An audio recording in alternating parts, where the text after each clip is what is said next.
Frecuencia Abierta. Estás con Jorge Méndez. En Frecuencia Abierta. Escuchando las voces de los protagonistas.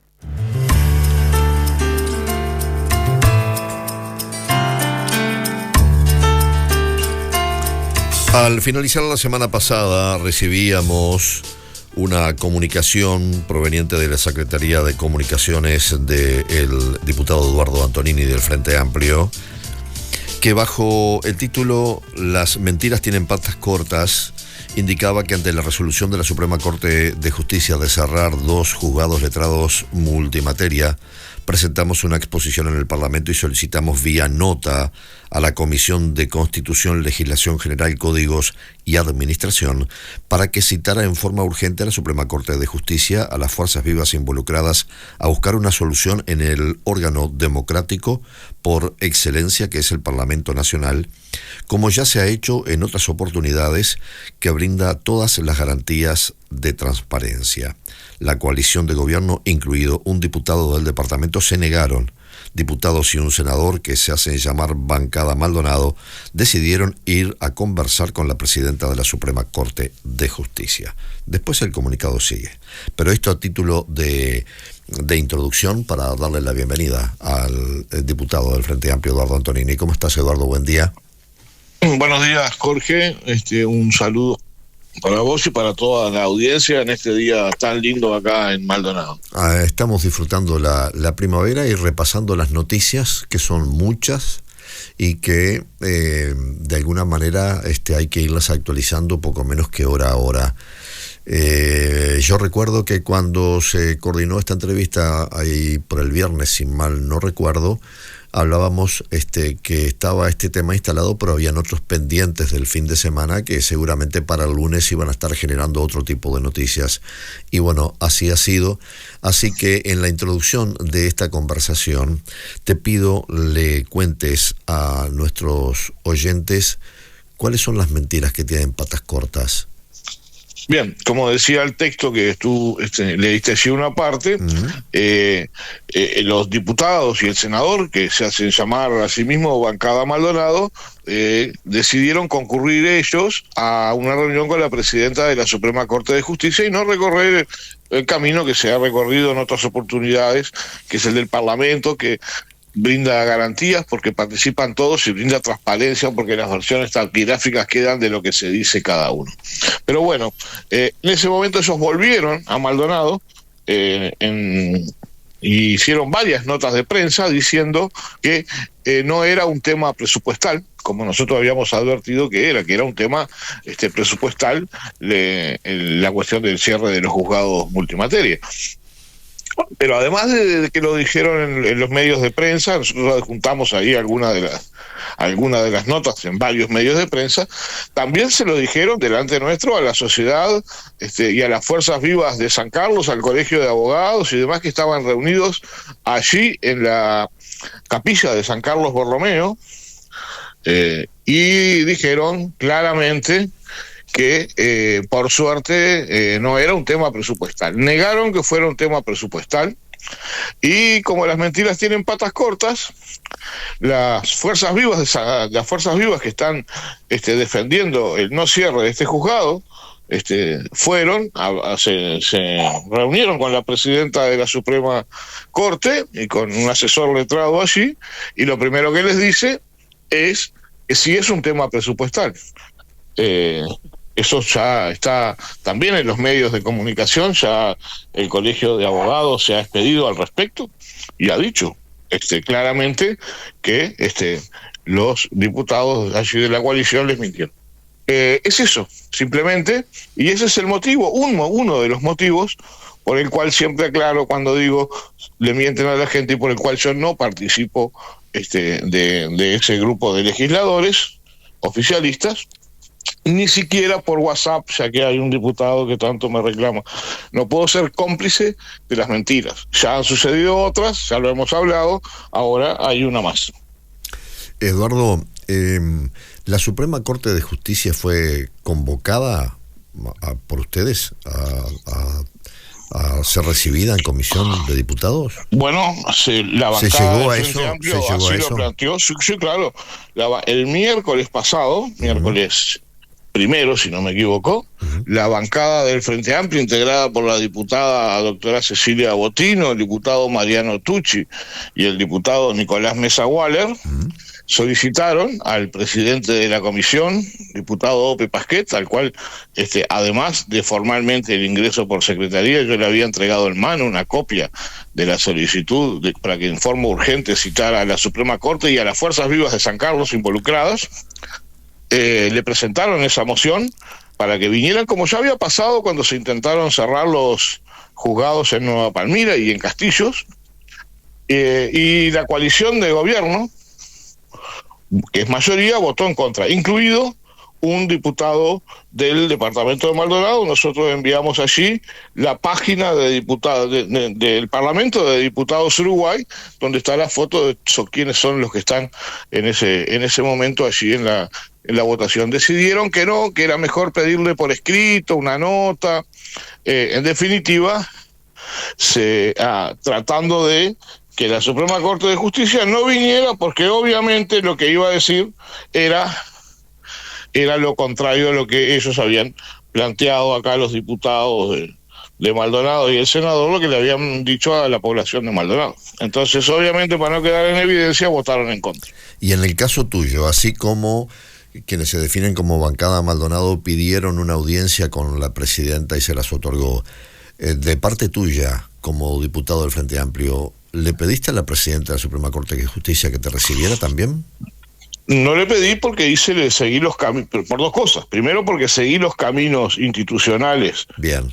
Que consideramos nosotros que es el Parlamento, porque esto que estoy planteando no es un disparate, es lo que se ha hecho, vuelvo a decir, cuando se quisieron cerrar los juzgados de Castillos y los juzgados de Nueva Palmira, en Colonia, y ese fue el camino, y es el camino más transparente, porque están todos los partidos políticos representados, están todos los actores representados, y la versión taquigráfica da garantía y transparencia de todo lo que se dice. Ahí no se puede manipular una conversación hecha en una comisión. Y segundo, Jorge, porque usted sabe que yo hace unos meses atrás ya me reuní con la presidenta de la Suprema Corte de Justicia y que justamente ya me había planteado de los problemas presupuestales que tiene.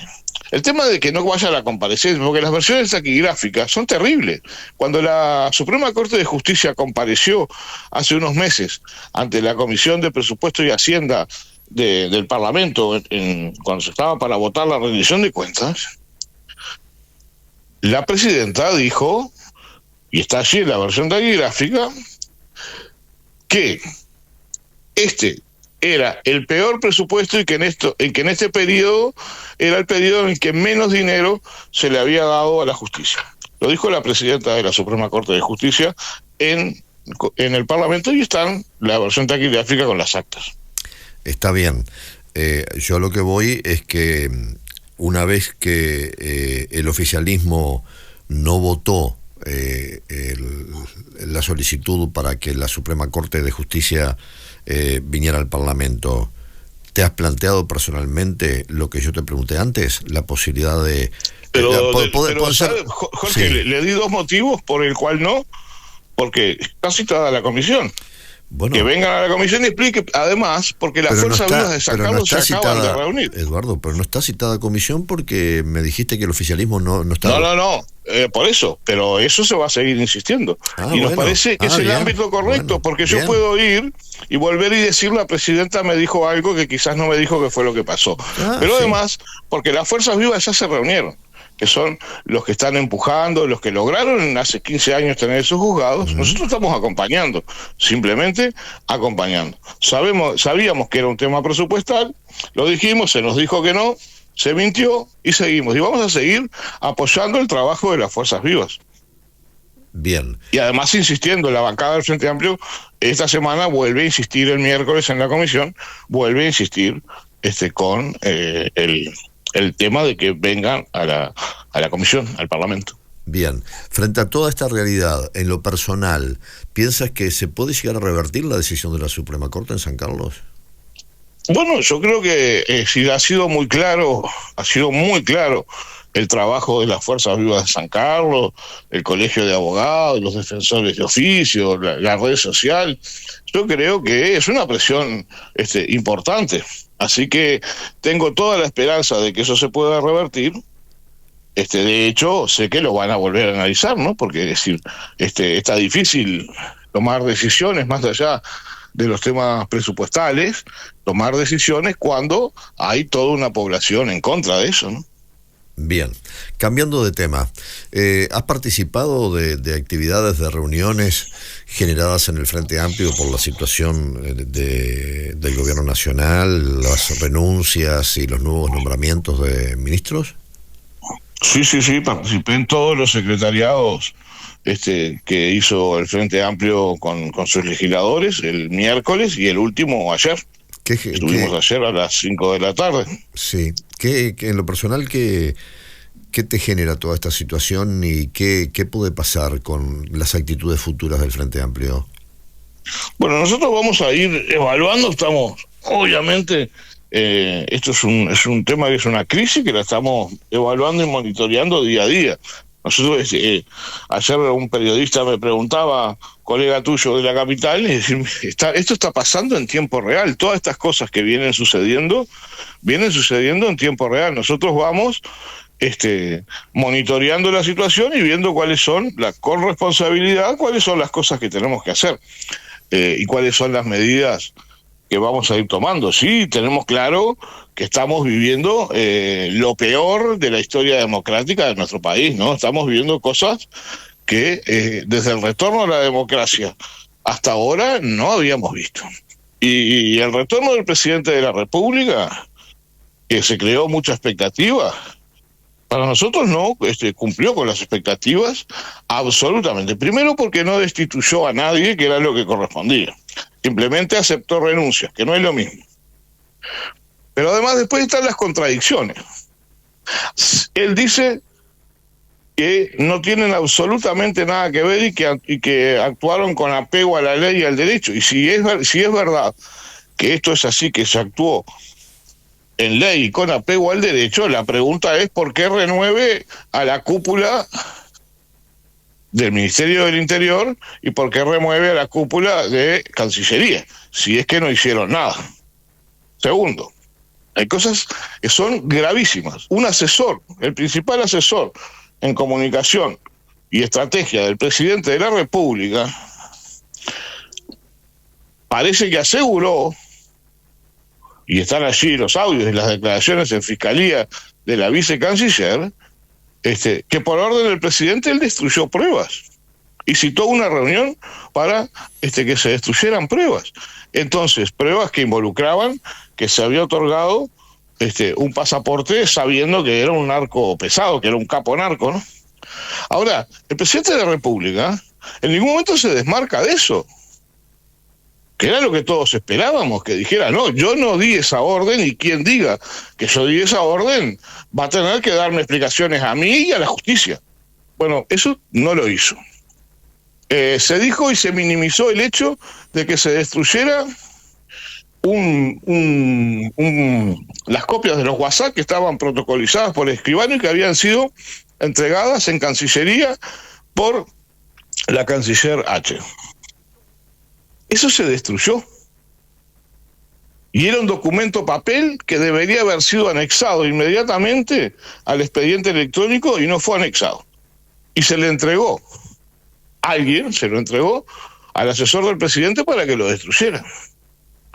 La vicecanciller tuvo que entregar 2 veces, porque ya la primera lo habían destruido, entregar 2 veces la protocolización de sus mensajes de WhatsApp. Es decir, una serie de situaciones se asegura que habría obligación de dar un pasaporte, cuando todos sabemos que no hay obligación de dar un pasaporte, que lo primero que se pide para dar un pasaporte es un certificado de buena conducta, y como dice un catedrático que no es del Frente Amplio, pero es uno de los catedráticos más relevantes de la Universidad de la República, Pérez del Castillo, que no hay obligación de entregar. Se habilita a que se pueda entregar, a una persona que está detenida en el exterior un pasaporte, y también tiene la discrecionalidad de hacerlo o no hacerlo. Y normalmente a una persona que está en situación de estar presa en un país, lo que se le da es un pasaporte de un solo viaje, que es con destino al regreso a Uruguay para que pueda regresar a su país. Entonces, hay una serie de cosas que no se han explicado. Nadie explicó por qué se le dio de esta forma un pasaporte a un capo narco. Nadie explicó por qué se destruyeron pruebas por parte de un funcionario público, y el que dice que fue por orden del presidente de la República, y el presidente no lo ha desmentido. Y todo esto pasó porque el Frente Amplio, después de la interpelación, cuando le mintieron al Parlamento, y está demostrado que le mintieron al Parlamento Nacional, es más, está demostrado que hicieron una reunión para ver cómo le mentían al Parlamento de la República, el Frente Amplio presentó un pedido de acceso a la información pública para saber el contenido de los chats entre H y Astesiano. Y ese fue el detonante de absolutamente todo lo que pasó hasta ahora, si no todo hubiera quedado como estaba. Realmente es una crisis muy, muy importante de gobierno y que nos afecta a todos, porque afecta a las instituciones. Hay voceros de la coalición que de alguna forma llevan esta realidad a contrastarla con lo que sucedió con la situación de Raúl Sendic cuando era vicepresidente de la República. ¿Aceptan ese comparativo ustedes? No, nosotros no aceptamos el comparativo porque no viene al caso. Primero que nada, porque Sendic no le dio ningún pasaporte a ningún narco, porque no se le llevó un pasaporte a un narco que estaba preso en Dubái para que se pudiera escapar y que después nadie más sabe de él. Todos sabían que era un narcotraficante pesado. Sendic no hizo eso. Hizo otra cosa. Su fuerza política lo apartó del cargo y la ciudadanía ya laudó esto, y cuando votó, seguramente entre los elementos que llevaron a no darle la mayoría al Frente Amplio habrá sido ese, y la ciudadanía ya votó. Estamos en otro gobierno que se tiene que hacer responsable de lo que hace, y que lo que ya ha sido... ¿Pero y Sendic no presentó renuncia? Claro, la fuerza política le pidió que renunciara. La fuerza política bien, pero está bien, pero Méndez, yo le hago una pregunta. Estamos hablando de lo que está pasando ahora, y como no tienen defensa, atacan a Sendic, y yo le voy a decir, y Aparicio Méndez era blanco y participó de la dictadura. El canciller Blanco el canciller Blanco era canciller de la dictadura y estuvo procesado por delito. Y yo le voy a echar ahora la culpa al Partido Nacional de eso que pasó antes. No se la voy a echar.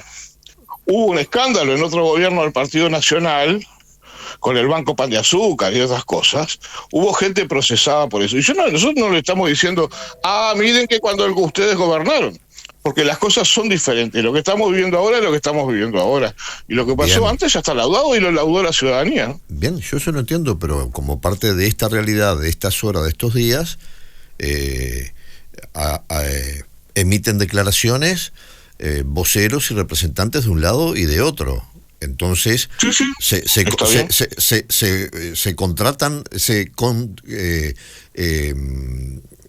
constatan las argumentaciones, y bueno, y también es válido que uno como periodista consulte si de alguna forma de recibo. Claro. Y además el hecho de que cuando se habla de una renuncia de los ministros y que el Frente Amplio dice que tendría que haberlos apartado del cargo y no aceptado la renuncia, también cuando sucedió lo de Sendic también presentó una renuncia que le fue aceptada.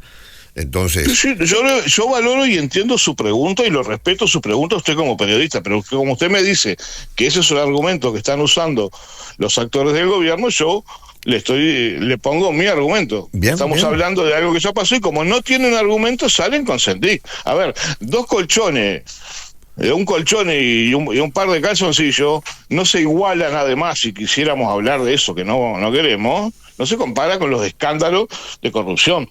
Somos tapa en el mundo porque están bajo sospecha ministro del Interior, está bajo sospecha el viceministro del Interior, el canciller de la República, la vicecanciller.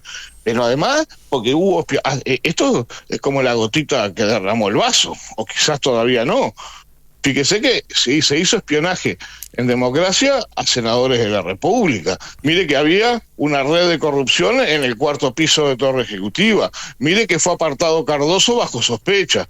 Mire que fue apartado... Y ahí seguimos con una larga lista. Como dice el diputado Casareto, nunca ningún gobierno ha hecho renunciar a tantos ministros como este. Quedan 3 de todos los que empezaron, todos los demás ya se fueron. Y la mayoría de ellos bajo la sombra de la corrupción. Bien, hay militantes del Frente Amplio que en redes han mostrado su discrepancia con Fernando Pereira, dando a entender como que ha sido muy blando con su posición y que el Frente Amplio tendría que haber pedido la censura hasta del propio presidente de la República. ¿Coincides en que de repente el Frente Amplio tendría que haber sido un poco más duro, o Fernando Pereira en sus declaraciones? No, todas las opiniones son válidas, obviamente, y obviamente esto ha afectado mucho a todo el país, porque ayer pudimos asistir, y a mí me ha pasado que estos días se me ha acercado gente que son del Partido Nacional, que son votantes, y me han dicho siento vergüenza, pero no uno, varios. Ayer asistimos ahí en ese programa periodístico,